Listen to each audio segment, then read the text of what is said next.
মানুষ দেশে আর বিচার বহির্ভূত হত্যা নয়, আইনের শাসন দেখতে চায়, এমন মন্তব্য করে বিএনপি মহাসচিব মির্জা ফখরুল ইসলাম আলমগীর কুমিল্লায় যুবদল নেতা হত্যায় জড়িত যৌথ বাহিনীর সদস্যদের গ্রেফতারের দাবি জানিয়েছেন।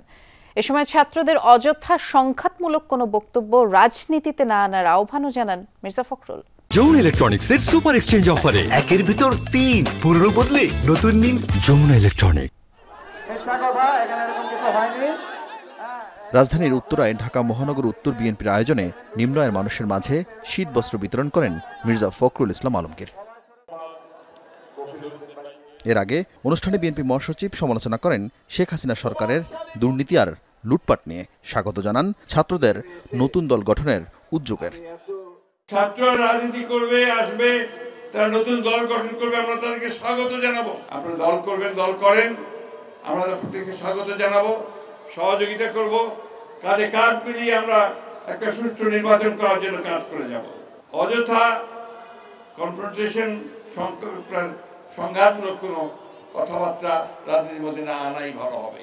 সভায় কুমিল্লা যৌথ বাহিনীর হাতে আটক যুবদল নেতা তহিদুল ইসলামের মৃত্যুর ঘটনায় উদ্বেগ ও উৎকণ্ঠা জানান বিএনপির নেতাকর্মীরা। মির্জা ফখরুল বলেন, মানুষ আইনের শাসন ও ন্যায় বিচার প্রত্যাশা করে। এই ধরনের ঘটনা যেন পুনরাবৃত্তি না হয়, যারা এই ঘটনা ঘটিয়েছে তাদেরকে অবশ্যই বিচারের আওতায় নিয়ে আসতে হবে। আমরা আর একটা জুডিশিয়াল কিলিং দেখতে চাই না, আমরা আর গুম হতে দেখতে চাই না।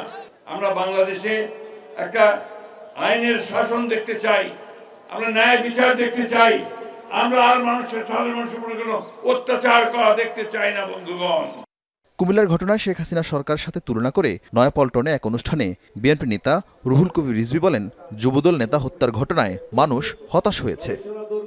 তার সময় যদি শেখ হাসিনার সরকারের বিভিন্ন দুষ্কর্ম এবং অত্যাচারের পুনরাবৃত্তি হয়, তাহলে তো হোঁচট খাবে জনগণ।